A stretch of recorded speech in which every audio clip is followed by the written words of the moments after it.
Tá bem, eu não tenho o que fazer, gente. O cara tá no Kurdistão, tá do outro lado do mundo e não tem como resolver a questão de ruído. Eu vou pedir pra vocês a compreensão conforme a live for correndo, tá?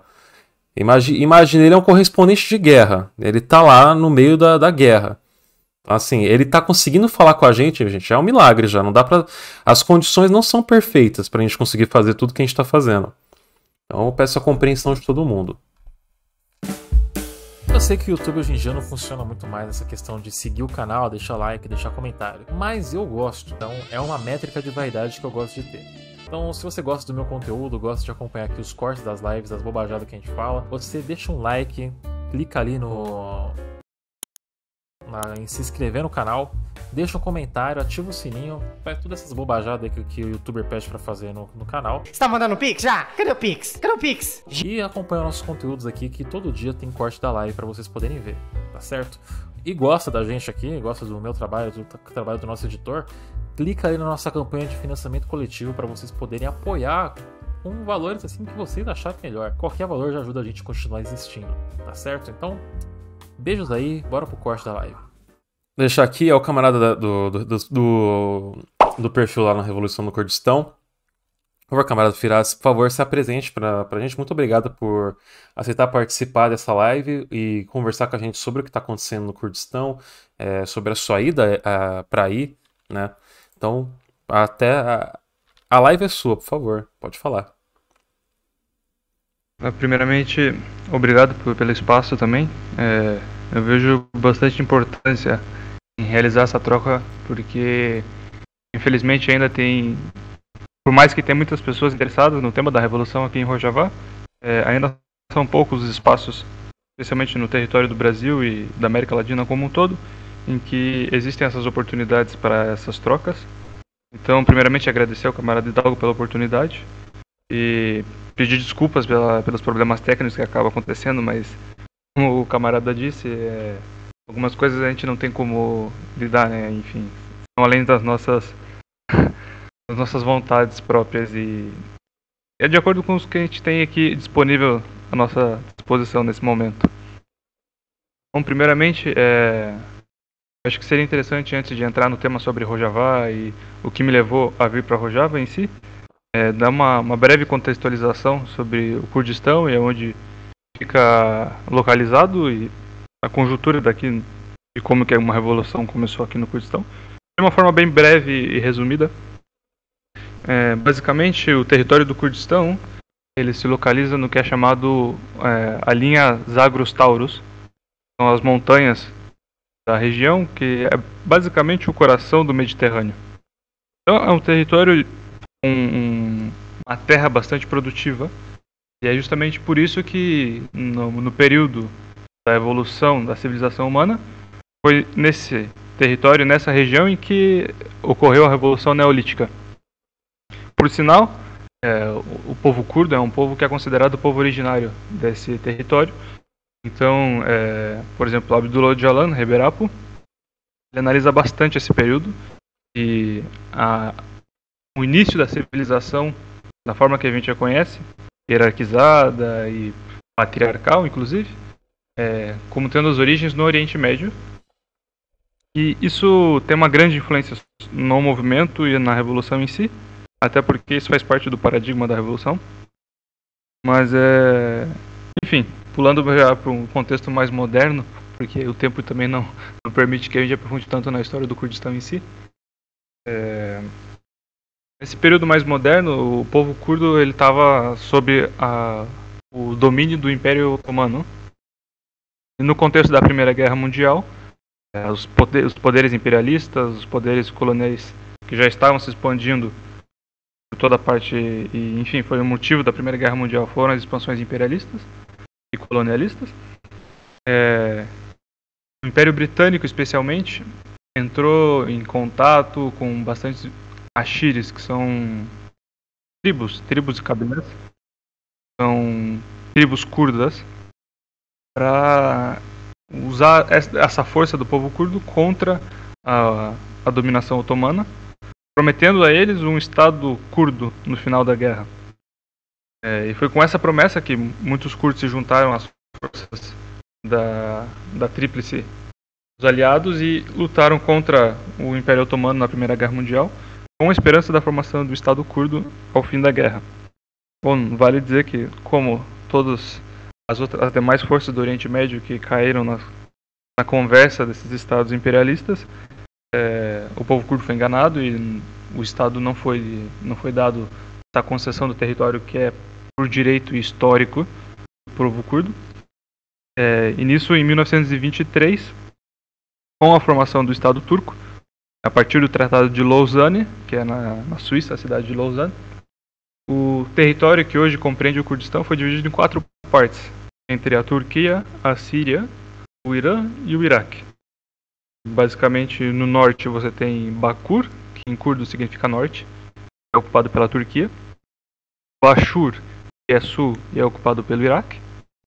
Roshilat, que é ocupado pelo Irã. E Rojava é ocupado pelo Estado sírio. Bom, sobre esse contexto, em 1978, com a formação do Partido dos Trabalhadores, a partir da iniciativa do Abdullah Öcalan, Reberap, como a gente se dirige a ele, esse paradigma revolucionário sobre um conceito marxista-leninista surge em Bakur, no norte do Kurdistão, uma necessidade da liberação do povo curdo a partir da luta nacional de libertação nacional, uma forte influência maoísta, inclusive. Mas com o passar do tempo e, enfim, com o processo histórico de todo um aprendizado, a luta da guerrilha que se inicia em 1984 e todo um processo de compreensão, análise de personalidade e também do conhecimento histórico do território, o Öcalan via a necessidade de ter uma prática diferente com alguns conceitos do marxismo-leninismo, também criticando algumas práticas do real-socialismo, especialmente foram desenvolvidas na União Soviética, porque naquele momento a União Soviética e a Guerra Fria estavam no seu auge, então tinha muita influência sobre a luta dos revolucionários no Kurdistão.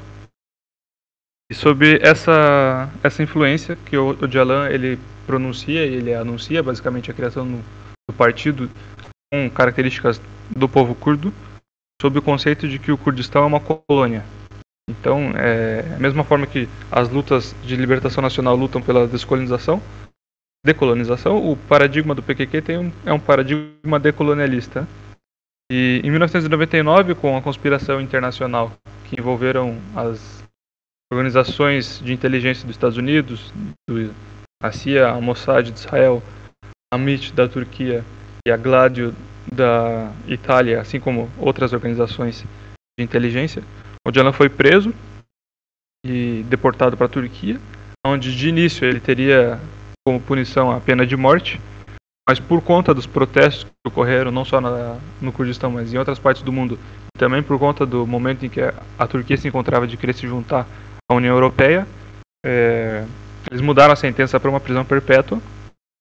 E o Öcalan continua preso nesse momento na prisão de Emirali, é uma ilha basicamente em isolamento total, sob guarda 24 horas.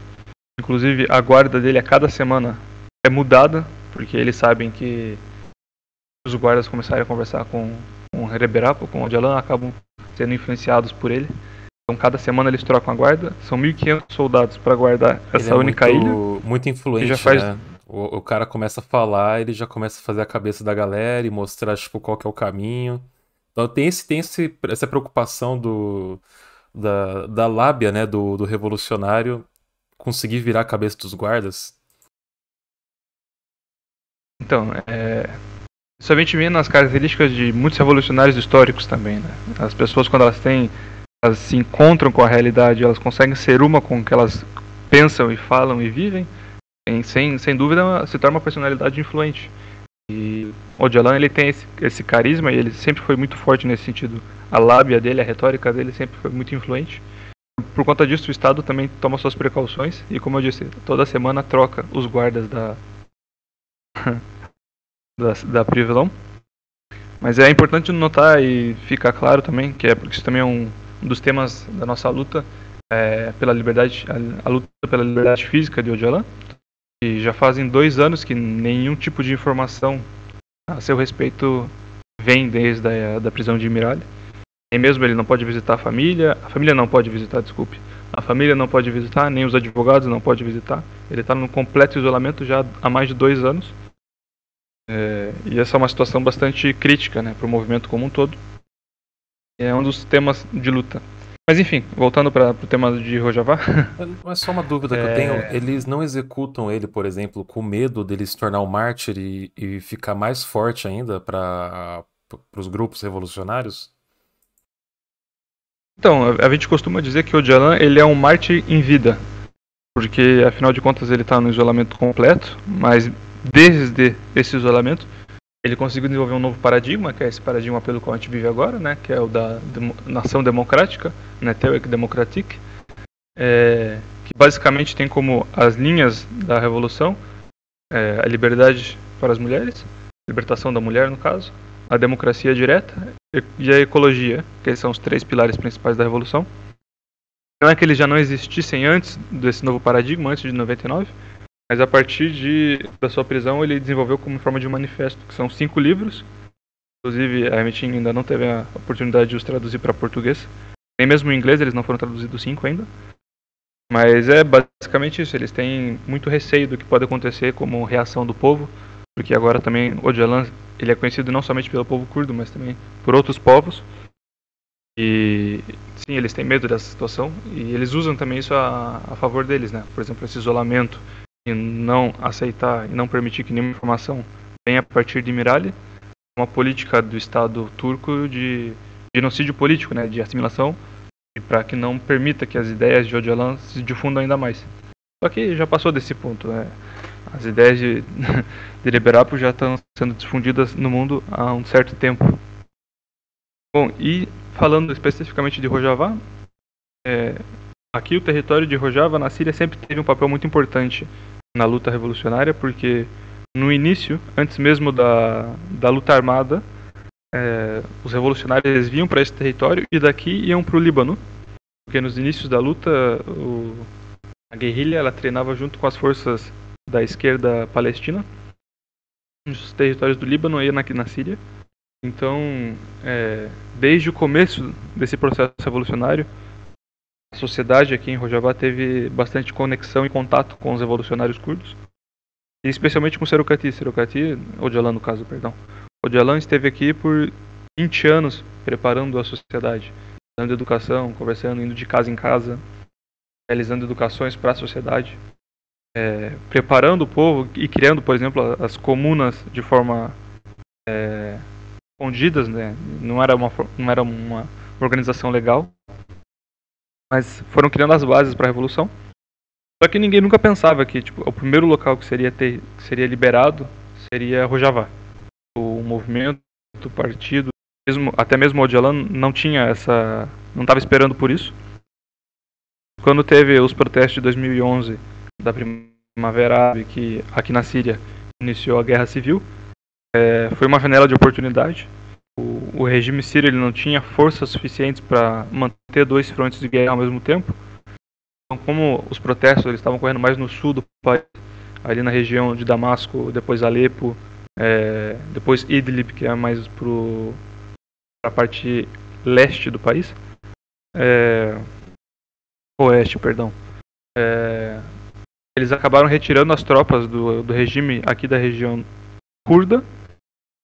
Nisso, em 2013, com a formação da YPG, das Forças de Autodefesa, a partir de Kobane e depois Afrin, o povo foi e tomou as sedes do governo sírio de forma autônoma e declarou que é iniciado o processo revolucionário.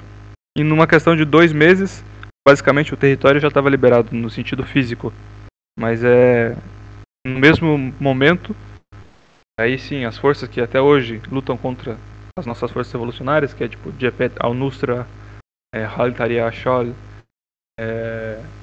os chamados rebeldes moderados pelo Ocidente, atacaram a revolução e a partir desse momento já tivemos nossos primeiros mártires, inclusive da juventude, mas o território foi defendido e expandido, inclusive, e nisso foram declarados os 3 cantões de Rojava, que são Kobane, Afrin e Cizre.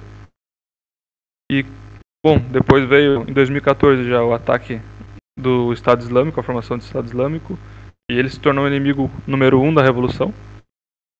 Focaram especialmente atacando em Kobane no final de 2014, início de 2015. Foi a partir daí que eu pessoalmente fiquei sabendo sobre a questão curda. Quando eu vi na Globo News, na época, uma matéria sobre Kobane, a resistência do povo curdo, especialmente enquanto mulheres de uma organização, que no caso é a IEPG, as Forças de Autodefesa Femininas, lutando contra o islamismo e o fascismo religioso do Daesh, do Estado Islâmico. Então, daí, uma coisa que eu vi, né, quando eu pesquisei sobre Rojava, é exatamente essa questão multiétnica e religiosa, né, que une a região. Teve muito conflito interno, assim, para conseguir fazer alguma resolução para as pessoas conseguirem se organizar e lutarem juntas? Olha, no começo, sim, porque, por exemplo, antes da Revolução, em 2013, teve digamos, uma intentona, que foi basicamente durante uma partida de futebol entre um time curdo e um time árabe, na cidade de Qamishlo, que é considerada a capital de Rojava. O time árabe e os torcedores do time árabe cometeram um ato de agressões contra a torcida curda e naquilo virou um massacre. Na ocasião, 150 pessoas foram martirizadas, no caso, e isso se transformou numa revolta popular, durou por semanas na região, em que o regime sírio cometeu várias atrocidades. Várias pessoas foram martirizadas, no total foram cerca de 300 pessoas que perderam as vidas nesse tempo de uma semana. E por conta das políticas de assimilação do Estado sírio, eles sempre buscavam criar conflitos e diferenças de opinião entre os povos árabes e o povo curdo, por exemplo. Por exemplo, dentro dos vilarejos, entre dois vilarejos árabes havia um vilarejo curdo, para que ele ficasse meio que cercado por etnias árabes. Nas escolas nunca foi permitido estudar em curdo, sempre era obrigatório o estudo em árabe. Até hoje é assim, nas escolas do regime. Então, no começo da Revolução havia bastante uma raiva internalizada, digamos assim. E por parte do povo curdo, meio que, querendo ou não, tinha esse ideal nacionalista ou até mesmo étnico. Era contra o povo árabe porque vinha sofrendo as opressões do povo árabe. Mas, por exemplo, contra o povo armênio, contra o povo assírio, contra o povo turcomeno, que também estão no território, não houve nada do tipo.